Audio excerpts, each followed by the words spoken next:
Welcome to the Stamp Shack. Today I'm going to show you how to assemble the flower fold die cut flowers. I've shown you how to cut it out on a different video, but this one is going to be actually how to assemble one using a hot glue gun. Okay, I've already cut out several different fabrics, and I'm going to put them together by size. So there's 4 designs or 4 different fabrics for each size, and I'm only using 3 sizes because this is really thick upholstery fabric and it makes it a lot thicker, so you don't need as many layers. I have a sample one to show you. Here's one. This is going to be similar to the one that we're making today.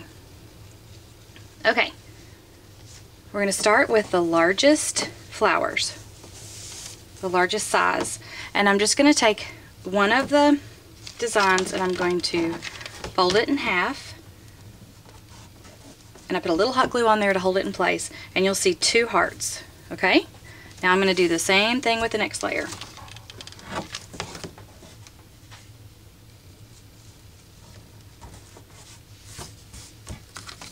And so on.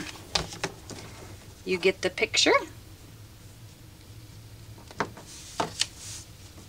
The reason I'm putting hot glue here is because this is really thick fabric and it'll come up and move on you and it'll get frustrating. So now I'm going to put the pieces together, and I'm just going to cover up one of the hearts. Okay, and I'm going to go around in a circle and I'm going to cover up another set of hearts. And then I'm going to go around and cover up the last set of hearts.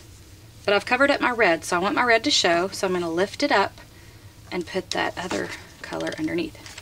So now all the colors should show. Okay, I've done one of them. I'm going to put that to the side, and I'm going to go to my next size. It's great to do them separately because you get confused when you start building on top of another layer. This is such a great gift idea for the Christmas holidays.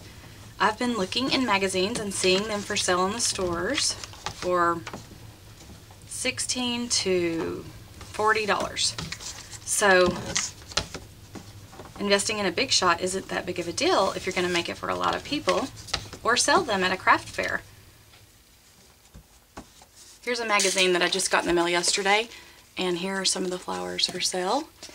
And they're $15.95 at Coldwater Creek, and they're really cute. They're made out of felt. You could do the same thing with the Big Shot.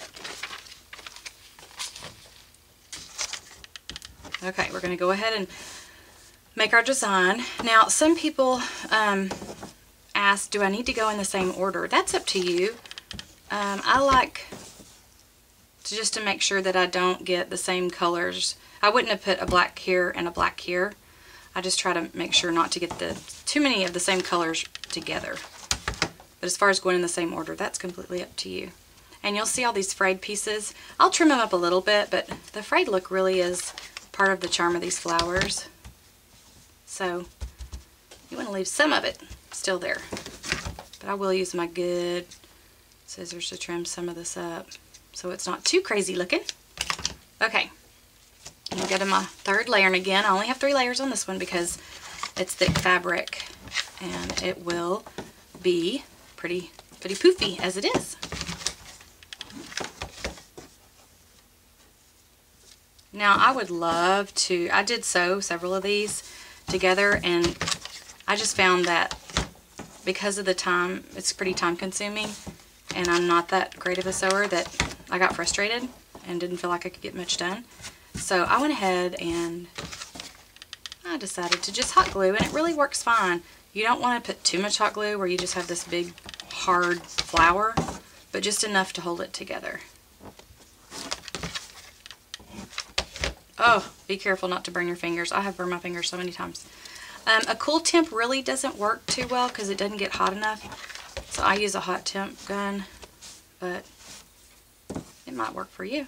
Now sometimes you'll see that these kind of gape open like that. I like to go ahead and put more glue there to keep that together. I don't want it opening up on me. Okay, so now we're to a point where we have little pieces of fabric everywhere. So you need a little lint brush handy if you're going to be going to the store after this. Okay, I'm going to take my biggest piece and I'm going to make a puddle in the middle, big enough to put my next layer. Now when I put this down, I do not want to put my same pattern on same pattern. I'm going to turn it to where let's see. And I also like to, what do you call it? I can't think of the word right now. Not put it right on top of the same petal, but to put it in between. What is that called? I know that's an easy word, but I can't think of it right now. And then I'm going to do the same thing with this one. I'm going to look, where do I want this one to be? Gosh, how about right there? Okay, now it's starting to look like a flower pin. Now again, this can be worn in the hair, or it can be worn on a lapel. It looks really good on a jacket. The more you play with it and the more you poof it up, the better it looks. I'm going to add a button to the top of this one. Again, it would look great to sew one on, but for time's sake, I'm not going to sew one on. But I do want to avoid the buttonholes because I don't want hot glue sticking out of there. So everybody will know that I hot glued it. Okay, and then hold that on there for a second. And on the back, you can add a pin. I have a little trick though to make it look really more professional looking on the back. See how that looks? It looks good. That looks nice. But if you put a piece of felt, and I just used our die cut and cut a circle or a scallop, and I would glue this on the back and then add the pin. But now that I've been making more of them, I found a more professional way to do it. And you actually put your pin on there and just make a snip in your felt, and you'll open up your pin and you'll poke this through. It just looks so much better on the back. I mean, I just love, if you're going to make something, you know, make the back look good too. And I'm just going to poke that up through there. Did you see how I did that? I'm going to clip another hole on this side to slide the other side of the pin up through. So it would look really nice, and no hot glue will be, no one will know that I hot glued this together. Except for all of you watching now. Okay, so how nice does that look? And then I'll put the hot glue on this side, and this will stick to the back of the flower.